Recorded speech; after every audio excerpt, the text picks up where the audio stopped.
Sebuah kalimat menampar saya kemarin dalam diskusi dengan beberapa sahabat di bilangan Jakarta Timur ditemani gerimis. Hari itu, kalimatnya adalah percuma nih kayaknya si bosman bisnis membangun digitalisasi untuk UKM. Karena kayaknya saat ini pendukung investasi arahnya bukan ke masa depan digital, tapi mundur ke masa lalu non-digital. Kepala saya bingung arah pertanyaannya, namun dia meneruskan kalimatnya selaku peneliti ekonomi. Kita semua tahu bahwa 10 tahun dari sekarang atau tahun 2030 ke atas, di mana 80% produk di dunia akan dikuasai oleh UKM yang go global dan go digital. Perusahaan besar akan semakin mahal biaya overheadnya, sehingga untuk mutu yang sama, barang hasil usaha UKM akan lebih murah, lebih handal, dan jadi pilihan masyarakat. Dia melanjutkan monolognya. Sementara Anda, bosman, fokusnya sudah ke sana, membangun banyak platform. Tapi sekali lagi, arah dukungan infrastruktur investasi nasional dan pemerintah tidak sama sekali mendukung banyak digital. Kasian deh lu, saya masih leng-lengan, setengah paham dan bertanya, jadi apa sebenarnya yang terjadi?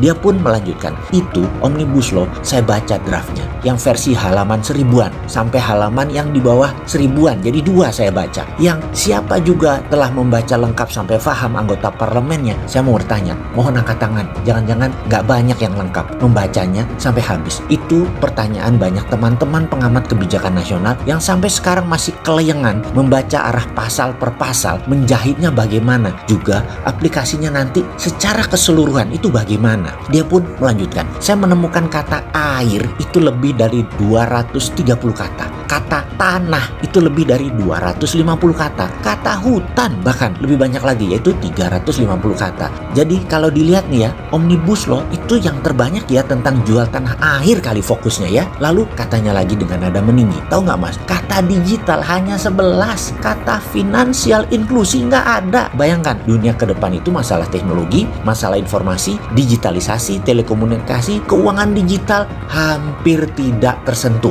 Kira-kira kita bisa memajukan bangsa nggak tuh dengan undang-undang cipta kerjanya? Atau hanya menukar sedikit uang agar bisa masuk ke kantong dengan menghabiskan aset bangsa berupa sumber daya alam? Ini kalimat sangat menohok saya sebagai pemain digital kelas kampung setidaknya. Namun saya mau bilang apa? Itu fakta. Bayangkan, usaha untuk membangun UKM Santara dengan funding ke UKM-nya sudah jalan. Kemudian viralmu.id sebagai tool marketing, di mana kita tahu setiap UKM penting untuk bisa menjual produknya. UKM punya kendala klasik setelah pendanaan, yaitu branding, marketing, dan selling. Itu berusaha kita solusikan. Viralmu.id berusaha menjawab masalah tersebut dengan menyiapkan lebih dari 90.000 promoter atau reseller. Promoter pastinya bisa menjadikan banyak pengangguran.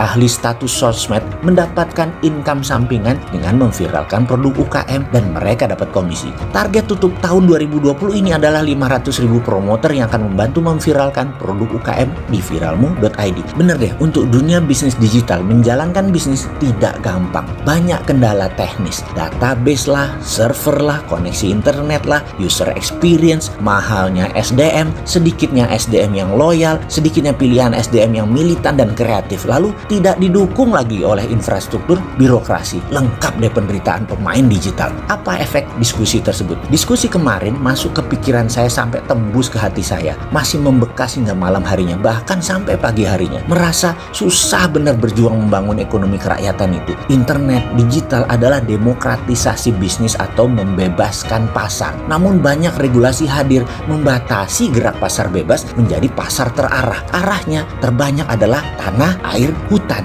digital dianaktirikan. Sementara realitanya adalah bisnis di Indonesia 90% adalah UKM. Faktanya 97% angkatan kerja ditampung di UKM. Digitalisasi membuat UKM punya pembukuan sendiri, punya marketing tool sendiri. Santara punya funding sistem membantu UKM. Ini tidak akan tumbuh baik kalau ekosistem tidak didukung secara total oleh pejabat dan peraturan negara. Jadi sarannya gimana untuk mendapat kemudahan itu? Masukkan dunia digital dengan menyebutkan lebih dari 300 kali di Omnibus Law misalnya, yang nanti yang baru ya. Ini pasti akan membuat kemudahan, pembebasan gerak untuk para pengusaha UKM. Bagaimana usulan ini? Atau bisa nggak kami para pemain ini dikasih perhatian juga?